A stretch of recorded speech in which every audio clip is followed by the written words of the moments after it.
The NBA playoffs are heating up, and the intensity is off the charts as the Philadelphia 76ers travel to TD Garden to face the Boston Celtics for a high-stakes Game 2. After a blowout loss in the opener, everyone is asking if the 76ers can find their rhythm, especially with Joel Embiid still sidelined, or if Jaylen Brown and Jason Tatum will continue their dominant home court streak. Never run out of battery again with the INIU portable charger, the slimmest 10,000 mAh power bank that keeps your devices charged on the go.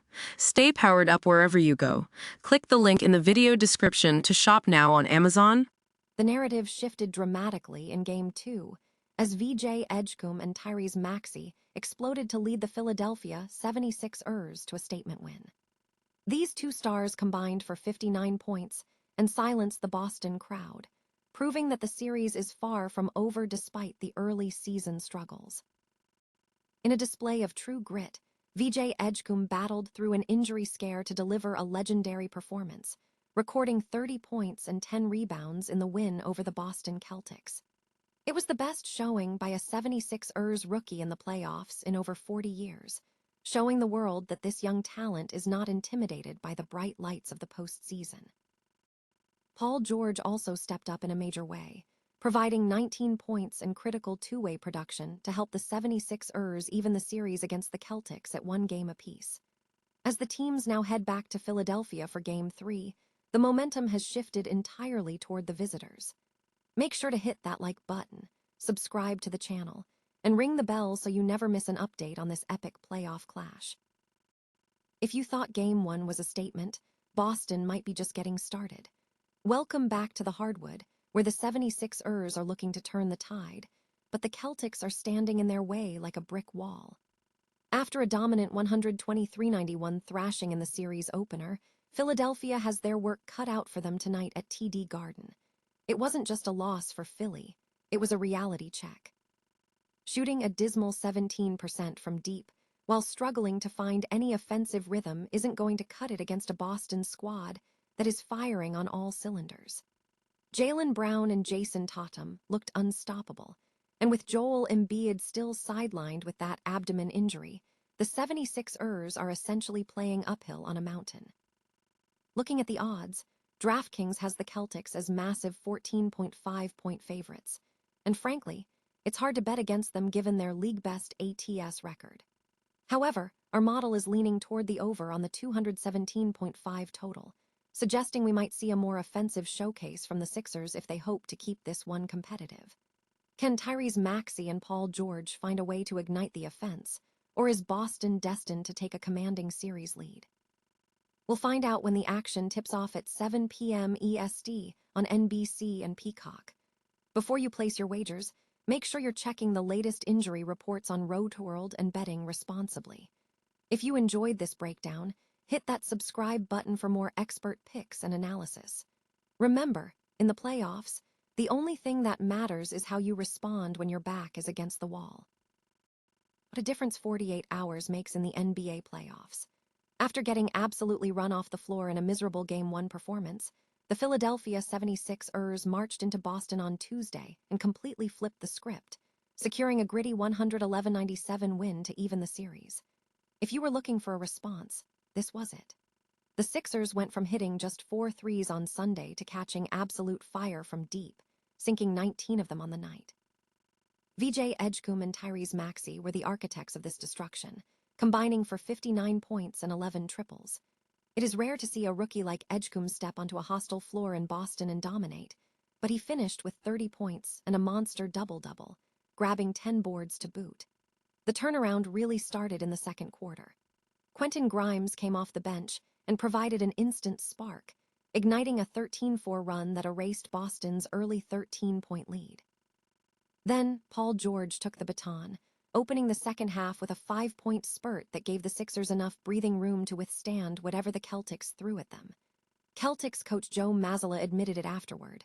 When role players like Grimes are hitting shots, Philly is a completely different animal. But the real cold-blooded moment came in the fourth quarter. When Boston cut the lead to just 2, Tyrese Maxey decided he'd had enough. He hit back-to-back daggers that silenced the Garden, later telling coach Nick Nurse he didn't even need a play call. He just wanted the rock.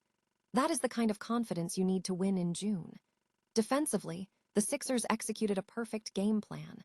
Let Jaylen Brown get his, but make everyone else miserable.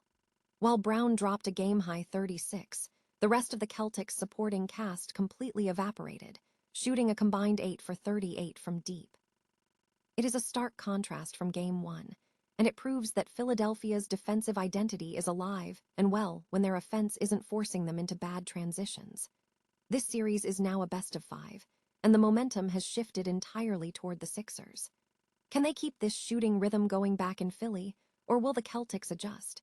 Let me know your thoughts in the comments below, and if you enjoyed this breakdown, make sure to hit that subscribe button for more playoff coverage.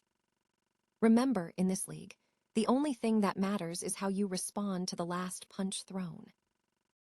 If you thought the Sixers were down and out after that disastrous 32-point blowout in Game 1, think again.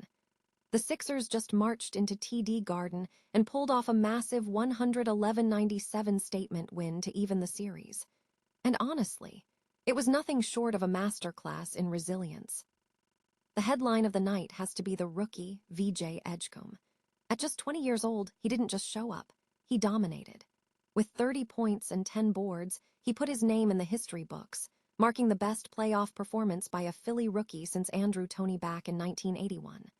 Watching him shake off a scary first-quarter back injury and come back to drain 4 massive threes, that's the kind of grit that defines a series. Tyrese Maxey also stepped up when it mattered most, dropping 29 points and 9 assists. When the game was tight in the fourth, Maxey literally looked at coach Nick Nurse, signaled that he had it under control, and proceeded to ice the game with back-to-back triples. That's elite confidence. While Joel Embiid is still working his way back from surgery, guys like Quentin Grimes and Justin Edwards stepped into the spotlight, providing the defensive hustle and secondary scoring that this team desperately needed to survive the Celtics' pressure. Now here is the reality check. Boston shot a dismal 26% from deep. They won't shoot that poorly again. But for the Sixers, the momentum has completely shifted as they head back to Philadelphia for Game 3. They survived the storm, silenced the Boston crowd, and proved they can compete without their MVP. So what do you think? Can the Sixers steal a lead at home, or will Boston bounce back on Friday?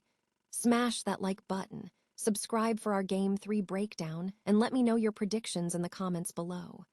Remember, in the playoffs, it's not about how you start. It's about who refuses to quit when the pressure is at its peak. If you were worried about the Sixers' championship window after that shaky Game 1, take a deep breath because Paul George just sent a clear message to the rest of the East. In a pivotal Game 2 matchup against the Celtics, PG-13 stepped up, dropping 19 points and providing the kind of gritty, two-way impact that Philadelphia desperately needed to pull even in the series with a convincing 111-97 victory. What really stood out wasn't just the scoring, but the efficiency. George connected on 7 of his 13 shots, showing a level of poise that you only get from a veteran of his caliber. He didn't just hover on the perimeter either. He was active across the board, logging 35 minutes while chipping in 4 rebounds, 3 assists, a block, and a steal. It was the quintessential glue guy performance from a superstar, stabilizing the offense when the pressure of the postseason started to mount. If you look at the stats through the first 2 games, you're seeing a player shooting over 52% from the field, averaging 18 points a night. He isn't forcing the issue. He's picking his spots and playing within the rhythm of the game, which is exactly how a deep playoff run is built. For the Sixers to make a real push, they need this version of Paul George, composed, defensive-minded, and clinical. Now the question is, can they sustain this intensity when the series shifts venues? If this performance is any indication, the Celtics are in for a much longer battle than they anticipated.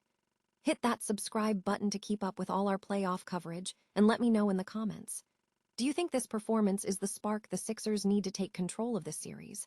Remember, in the playoffs, it's not about how you start, but who has the last word.